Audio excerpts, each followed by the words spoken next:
सतयुग में कूर्म अवतार, मत्स्य अवतार, वाराह अवतार, नरसिंह अवतार। त्रेता में परशुराम अवतार, वामन अवतार, भगवान श्री मर्यादा पुरुषोत्तम श्री राम अवतार। द्वापर में भगवान श्री कृष्ण अवतार और कलयुग में साक्षात भगवान श्री नरेंद्र दामोदर दास मोदी। तो भगवान श्री नरेंद्र दामोदर दास मोदी का संबोधन देश के नाम सुनकर हृदय अभिभूत हो गया। हम इतना गौरवान्वित हैं। समस्त 130 करोड़ भारतवासियों का सौभाग्य है युगों युगों के कालखंड में कोई ऐसा दिव्य पुरुष जन्म लेता है। तो आप सब तो पुण्य के अधिकारी हैं। प्रधानमंत्री जी ने कहा कोरोना त्याग और तपस्या की वजह से ये लड़ाई जो है हम काफी जीत लाए हैं। महोदय, कहां पर जीत के लाए हैं? जीत के हम कहां तक आए हैं? वैसे भूखमरी तक, स्टार्वेशन की जिस स्थिति में हम जी रहे हैं, जब आप जांचें ही नहीं करेंगे तो सुनिश्चित क्या होगा? शहरी क्षेत्रों में क्या जांचें हो रही हैं? 4500 में हो रही है, नहीं हो रही है मुझे नहीं पता, बट ग्रामीण क्षेत्रों में जांचों की संख्या निल है। लॉकडाउन का पर्पस पहले ही डिफीट हो गया था और अब जिस तरह जब संक्रमण का पता चलेगा तब संक्रमण के उपचार होंगे। तो ये बात समझ नहीं आई कि हम कहां तक जीत लाए हैं। दूसरा, उन्होंने कहा मैं जानता हूं कितनी दिक्कतें आई, काश कि आप ये समझ पाते, काश कि आप वाकई 123 करोड़ भारतवासियों के हृदय को समझ पाते और आपको इस बात का अंतर पता होता कि आर्थिक असमानता वाले इस देश में जीवन वो नहीं है जो अंबानी, अडानी या निक जोनास की फैमिली जीती है। काश कि आप वास्तव में समझ पाते कि राष्ट्रीय खाद्य सुरक्षा कानून किन के लिए बनाया गया था और राशन कार्ड, अंत्योदय कार्ड के अलावा कितने लोग जो पंजीकृत नहीं हैं वो भूखे हैं। उन्होंने भारतवासियों की हमेशा को 130 करोड़ भारतवासियों को नमन किया। आपको भी कोटि कोटि नमन, क्योंकि आप जैसा महापुरुष धरती पर अवतरित है, ये हम समस्त भारतवासियों का सौभाग्य है। तीसरा, we the people of India. आज के दिन भारत रत्न बाबा साहेब भीमराव अम्बेडकर, जननायक, राजनीतिज्ञ, अर्थशास्त्री, 1936 में कोलंबिया यूनिवर्सिटी से पीएचडी थे, लंदन स्कूल ऑफ इकोनॉमिक्स से अर्थशास्त्र के वो ज्ञाता थे। राजनीतिज्ञ और अर्थशास्त्री के अतिरिक्त वो भारत के प्रथम न्याय मंत्री थे। सिर्फ प्रेम्बल की पहली लाइन लेने से we the people of India, can you really understand? What about आपका तो बिल्कुल थॉट ही अलग है। We only we are the people of India. Rest of you can go out of the nation. आपकी तो जो थ्योरी चल रही है, नमस्कार नमस्कार नमस्कार। तो we the people of India, the thought of India, the idea of India, the concept of India, the idea in our constitution, काश कि आप उसको पूरा इलैबोरेट करते और जो देश में चल रहा है आप उसकी तरफ इशारा करते। आपने कई भाषाओं में कई त्योहारों का जिक्र किया, कुछ और भी त्योहार बीते हैं जो आप भूल गए, आपको उनका भी जिक्र करना चाहिए था। लेकिन खैर, वी द पीपल में आप उस वी, बंच ऑफ थॉट्स वाले वी को लेके आते हैं। आपको मालूम नहीं है शायद कि जो कॉन्सेप्ट ऑफ इंडिया है, डिस्कवरी ऑफ इंडिया कहूंगी तो आप आहत हो जाएंगे, अतः उसे पढ़ने का हम आपसे अनुरोध नहीं करेंगे। बस मैं चाहूंगी कि रामधारी सिंह दिनकर की एक पुस्तक है संस्कृति के 4 अध्याय, अगर आप उसको भी पढ़ लेंगे तो भारत का हृदय कहाँ है और हम कैसे एक डाइवर्सिटी और एक ब्यूटीफुल डेमोक्रेसी हैं, ये शायद समझ आएगा। Just leave Discovery of India, but at least go to Ramdhari Singh Dinkar संस्कृति के 4 अध्याय। तो हमारी संस्कृति वो कहाँ से शुरू होती है, कहाँ खत्म होती है, उसमें कितनी विविधता है और उसकी वही विविधता, उसकी क्या सुंदरता है, तब शायद आप ये समझ पाए जो हमारे hate monger channels day and night broadcasting के सारे नियमों का उल्लंघन करते हुए पूरे भारत को तोड़ मरोड़ को जो स्थिति देश की चल रही है। काश कि आप 2 लफ्ज बोलते उस कोरोना जिहाद पर भी। आपने कोरोना वॉरियर्स का जिक्र किया, काश कि आप उसमें इस बात को जोड़ते जो पूरे देश में घटनाएं भी हो रही हैं। आपने अच्छा किया सोशल डिस्टेंसिंग, मगर सोशल टॉक्सिसिटी का भी काश आप जिक्र करते। तो उत्सवों का समय था, एक महत्वपूर्ण उत्सव आप भूल गए। उन्होंने कहा जब कोरोना का एक भी केस नहीं था तब स्क्रीनिंग शुरू हो गई थी और समय से पहले ही हमने लॉकडाउन जैसा बड़ा कदम उठा लिया। भारत सरकार जो है वो बहुत अलर्ट थी। मैं आपसे यहां पर असहमत हूं। अगर भारत सरकार अलर्ट होती तो WHO के पैंडेमिक घोषित करने के बाद भी 18 मार्च को प्रधानमंत्री जी ने जनता कर्फ्यू का आह्वान किया और 19 मार्च तक PPE किट्स का निर्यात भारत से हुआ है। ऑर्डर बाद में प्लेस हुए हैं, जबकि चेतावनी कब से दी जा रही थी? 12 फरवरी को तो राहुल गांधी जी ने ही कहा था। बाद में उन्होंने स्वास्थ्य मंत्री को टैग करके भी, तो हर्षवर्धन जी और समस्त संसद ने 16 मार्च को किस तरह मखौल उड़ाया कोरोना का, किस तरह विपक्ष को नीचा दिखाया, और पत्रकार भी। चाहे वो सुमित चौधरी हो, चाहे जो भी और आपका मीडिया है मुख्य धारा का। तो क्या तब आप उसको मखौल की तरह ले रहे थे और अब आप तैयारी और थर्मल स्क्रीनिंग की बात कर रहे हैं? जब पूरी दुनिया तैयारी में लगी थी तब आप नमस्ते ट्रंप इवेंट में लगे हुए थे, पूरी व्यवस्था उसमें लगी थी। 8 मार्च को जब 22 विधायक चार्टर प्लेन से कर्नाटका भेजे गए थे तब भी चीजें संभाली जा सकती थी। 16 मार्च के बाद भी आपने क्यों संसद को खींचा? क्योंकि प्राथमिकता उस वक्त मध्य प्रदेश की सरकार थी। शिवराज सिंह चौहान को 23 मार्च को शपथ दिलाने के बाद 24 मार्च को पूर्ण लॉकडाउन की घोषणा हुई। आपकी इस सत्ता लोलुपता के चलते मध्य प्रदेश में आपकी सरकार बन गई, नो डाउट, लेकिन समस्त 130 करोड़ भारतवासियों के स्वास्थ्य पर जो संकट आया है उसके सीधा सीधा जिम्मेदार भारत के गृह मंत्री और भारत के प्रधानमंत्री हैं।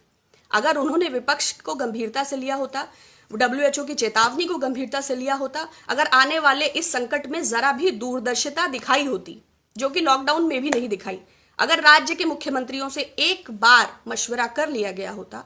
न्यूजीलैंड के प्रधानमंत्री ने 48 घंटे का समय दिया और भारत के प्रधानमंत्री ने 3 घंटा 40 मिनट का समय दिया, जहां सैंपल सर्वे ऑफ इंडिया के मुताबिक और ASI annual survey of industries के मुताबिक 1,56,00,000 पंजीकृत मजदूर है जो देश के कोने कोने कोने कोने हिस्से में है, जहां लोगों के भोजन की कोई सुरक्षा नहीं है। तो अगर आप इसे दूरदर्शिता समझते हैं और एक पत्र आपको 23 मार्च, जिस दिन ओथ सेरेमनी हुई है शिवराज सिंह चौहान की, उस दिन आपको एक पत्र लिखा गया है all India drug action network की ओर से कि मई तक 5 लाख किट्स एवरी डे जरूरत पड़ेंगी, तो एटलीस्ट आप जल्द से जल्द इसको मुहैया कराएं। तब भी आपने इसको गंभीर, एम्स के डॉक्टर्स ने आपको चिट्ठी लिखी, तब भी आपने गंभीरता से नहीं लिखा। उत्तर प्रदेश के बांदा में हाथ पैर तोड़ने की धमकी दी गई नर्सेस को, अभी भी चादर का मास्क लगा के नर्सेस सेवाएं दे रही हैं। फायर ब्रिगेड के कर्मचारियों को सारे उपकरण देने के साथ आग बुझाने के लिए भेजा जाए और वो पूरा ड्रेस पहन के पाइप लिए हैं और पानी नहीं है, तो फायर ब्रिगेड वाले क्या कर लेंगे? आपकी अदूरदर्शिता से हजारों लाखों मजदूर सड़कों पे फंस गया भूखा। आप आयुष मंत्रालय के काढ़े का उपाय बता रहे हैं। प्रसूताएं गर्भ के लिए लॉकडाउन का इंतजार नहीं कर सकती। वो महिलाएं जो मजदूरों की स्त्रियां हैं, जिनके इस दौरान बच्चे हुए हैं, एक वक्त के भोजन की वजह से, बड़ी बात निजी है, बहुत तीखी है, बट मैं स्त्री हूं, मैं कह सकती हूं, दूध नहीं उतर रहा है स्तनपान कराने के लिए उन प्रसूताओं को, उन स्त्रियों को। अगर हो सके तो आयुष मंत्रालय से शतावरी का चूर्ण उपलब्ध करा दीजिए, तो हो सकता है वो नवजात स्तनपान कर सके और इस राजा के राज में वो बच्चे जो अभी अभी दुनिया में आए हैं, भारतवर्ष की धरती पे जिन्होंने पांव रखा है, वो भूख से न मारे। दूसरी चीज आपने कही, भारत संयमित स्थिति में है। जब टेस्टिंग नहीं होगी तो संयम अपने आप बना रहेगा। Holistic approach and integrated approach, तो what is this holistic approach? क्या पंचकर्म से कोरोना का इलाज करेंगे? वमन नस्य की विधि से? आपने वज्रासन, भद्रासन, त्रिकोणासन बताए थे, इवांका ट्रंप ने लिखा वंडरफुल। अब उन्होंने 38 करोड़ का भोज किया था हैदराबाद में, वो लिखेंगी, वो भी जिम्मेवार हैं। उनके 2 दिन के उत्सव के चलते वो साबरमती आश्रम गई, आपको फादर ऑफ द नेशन लिखा डोनाल्ड ट्रंप ने, वेरी नाइस। राम करे आपकी फोटो गांधी जी के बगल में नोट पे आए, लेकिन ये भारतवासियों का दोष तो नहीं है ना। समय पर तेज फैसले ना लिए होते, बड़े दुख की बात है आपने कोई भी फैसला समय पर नहीं लिया और आपकी अविवेक और अदूरदर्शिता का परिणाम समस्त भारतवर्ष भुगत रहा है कोरोना वैश्विक महामारी के रूप में। और अभी भी स्थितियां बद से बदतर होने की कगार पर हैं और आप हमें मॉरल साइंस का भाषण देके वापस चले जाते हैं।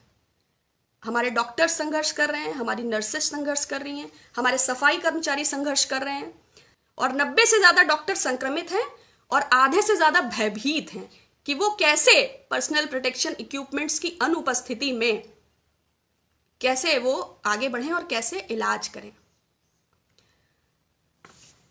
नमस्कार कुमार जी। तो समय पर आपने कोई तेज फैसले नहीं लिए हैं। राज्य सरकारों ने बहुत जिम्मेदारी से काम किया। कौन सी राज्य सरकारों ने? ममता बनर्जी ने 16 मार्च से पहले 2 सेशन उन्होंने तिरस्कार किया संसद का, क्योंकि वो लोग, विपक्ष हमेशा चाहता था आप कोविड-19 पे बात करें और आप चाहते थे कि मध्य प्रदेश में सरकार बन जाए। सरकार आपकी बन गई। मध्य प्रदेश के मुख्यमंत्री शिवराज सिंह चौहान जी फाइनली बन गए, हैप्पी। बट अभी तक उनके मंत्रिमंडल का गठन नहीं हुआ है। मध्य प्रदेश में नगर निगम भंग है, नगर महापालिका भंग है, और कोरोना से लड़ रहा है मध्य प्रदेश, बिना मंत्रिमंडल के, बिना नगर निगम के, बिना नगर महापालिका के, बिना सैनिटाइजेशन के। नतीजा 50 से ज्यादा स्वास्थ्य विभाग के लोग, जिसमें कि प्रिंसिपल सेक्रेटरी स्वास्थ्य भी शामिल हैं, वो कोरोना संक्रमित हैं। लेकिन कोई नहीं, आपकी सरकार बन गई है और आपका मुख्यमंत्री है, मंत्रिमंडल देर सवेर बन जाएगा। तो समय पर आपने तेज फैसले लिए, लेकिन सिर्फ जो आप चाहते थे। और राज्य सरकारों ने बहुत जिम्मेदारी से काम किया, बेचारे क्या कर सकते हैं। ममता बनर्जी ने और कुछ सरकारों ने आपसे अपने पुराने भुगतान की भी बात की है कि जो बकाया केंद्र सरकार पे बाकी है, अगर आप नहीं पूरी हेल्प कर सकते हैं तो एटलीस्ट हमारे बकाये का भुगतान कर दें, क्योंकि घोषणाएं करने और घोषणाओं के एग्जीक्यूशन करने में बहुत प्रॉब्लम है। और राज्य सरकारें ही इस विषय से वास्तव में लड़ रही हैं, क्योंकि पीएम केयर फंड को आपने सीएसआर के अंतर्गत कर लिया है, लेकिन सीएम केयर फंड को अभी तक सीएसआर के अंतर्गत नहीं किया। वैसे तो पीएम केयर की कोई नीड नहीं थी, जब 3800 करोड़ प्रधानमंत्री आपदा राहत कोष में था, तो क्यों आपने पीएम केयर बनाया जो सीएजी और आरटीआई के दायरे के बाहर है? और ऐसे ही फंड, सीएम रिलीफ फंड क्यों स्टेट्स में बनाए गए? कुछ आपकी क्या मंशा है, I don't know, but this is not clear. और जब आपने पीएम केयर्स को उस दायरे में ले लिया सीएसआर में, तो फिर सीएम वालों को क्यों छोड़ दिया? फिर उनके राज्यों में कौन निवेश करेगा, कौन उनको हेल्प करेगा, कौन सा बिजनेसमैन? तो जो जिम्मेदारी से काम, ये मतलब मैं आपके इस वक्तव्य से सहमत नहीं हूं। आपने देशवासियों से अनुशासन की अपील की। देखिए प्रधानमंत्री जी, आप बहुत गौरवान्वित, बहुत सम्मानित हैं और समस्त भारतवासी एक स्वर में आपसे बहुत स्नेह करते हैं, इसमें कोई संशय नहीं है। अनुशासन की अपील करनी है तो मेन स्ट्रीम की इलेक्ट्रॉनिक मीडिया से करें, क्योंकि देश की सुरक्षा और शांति को भंग करने की दिशा में अगर कोई अग्रणी है तो वो आपकी मीडिया है। 1 दर्जन पत्रकार हैं, वैसे तो 389 चैनल्स हैं, लेकिन जो प्रमुख 1 दर्जन पत्रकार हैं, नाम आपको ज्ञात होंगे, वो इतना प्रतिष्ठित नहीं है मेरी दृष्टि में, क्योंकि ना तो एथिकल कोर बिलीफ सिस्टम है और ना ही कोई उनमें डिग्निटी है। तो I don't consider them as journalist, but वो लगातार अनुशासन को तोड़ रहे हैं, देश के माहौल को। एक तो इतनी बड़ी विपदा आई है, 2 लोगों पे इतना बड़ा संकट आया है, और उसके बाद क्या हो रहा है? कोरोना का जिहाद हो रहा है, तबलीगी का जमात हो रहा है, कोरोना हिंदू मुस्लिम हो रहा है। नतीजा पूरे देश में जो घटनाएं हो रही हैं। हरियाणा के पनवल में एक दलित युवक ने दिया नहीं जलाया तो उसको लाठी डंडे रॉड से मारा। क्यों मारा? शायद तेल ना हो उसके घर, शायद बत्ती ना हो, शायद दिया ना हो, शायद रोटी ना हो। तो आपको ऐसी घटनाओं को संज्ञान में लेना चाहिए और देश का सौहार्द बनाए रखना चाहिए। जब आपके लोग सिर्फ आपकी ही सुनते हैं, तो अनुशासन की अपील भी आप उनसे करें, उनको ये स्पष्ट करें कि एक्चुअली क्या करना है। हमीरपुर में अलग घटना हो रही है, जालौन में अलग घटना हो रही है, झारखंड में अलग घटना हो रही है, तेलंगाना में अलग घटना हो रही है। सोशल डिस्टेंसिंग के बजाय सोशल बाइकॉट हो रहा है एक स्पेसिफिक कम्युनिटी का। अगर किसी कम्युनिटी में 1000-1500 आदमी जाहिल है, 13 मार्च को चक्रपाणी महाराज ने गौमूत्र पार्टी का आयोजन किया कुल्लड़ में। गौमूत्र, उन्होंने बताया इसमें 32 प्रकार के रोग प्रतिरोधक तत्व हैं। ऐसे किसी भी संघ, हिंदू महासभा या राष्ट्र, जिसके भी वो राष्ट्रीय अध्यक्ष हैं, तो इसका मतलब अगर 2-4-10 मूर्ख एक जगह इकट्ठे हैं, कोई वो स्वामी ओम है, वो कोई स्वामी चिन्मयानंद है, वो कोई स्वामी चक्रपाणी है, वो कोई स्वामी आशाराम है, कोई स्वामी रामदेव है, तो वो सेवन करता है, कोई स्वामी साध्वी प्रज्ञा है, उसका ट्यूमर ठीक हुआ है। बट मैं ऐसे किसी चीज को एंडोर्स नहीं करती। मैं एक गौरवान्वित हिंदू हूं, मुझे मेरे धर्म की प्रामाणिकता, वैज्ञानिकता, उसकी पूरा मुझे यकीन है। तो इससे आप मेरी कम्युनिटी पर सवाल नहीं उठा सकते हैं। कुछ मूर्खों की वजह से आप पूरे कम्युनिटी को ऐसा कैसे कर सकते हैं कि एक उसका सोशल बाइकॉट करें और डिसग्रेस करें? किसी को एम्बैरस करने का राइट किसी ने किसको दिया? तो इसकी अपील प्रधानमंत्री जी आपसे अनुरोध है, चाहे वो आप ब्रॉडकास्टिंग मीडियम से करें, चाहे प्रसार भारती से करें, चाहे ministry of information and broadcasting से करें, जो भी निर्धारित मानक हैं, कृपया अपने चैनलों तक ये बात प्रचारित करने का कष्ट करें। हेलो दोस्तों, हमारे इस चैनल को सब्सक्राइब करने के लिए यहाँ क्लिक कीजिए। Thank you.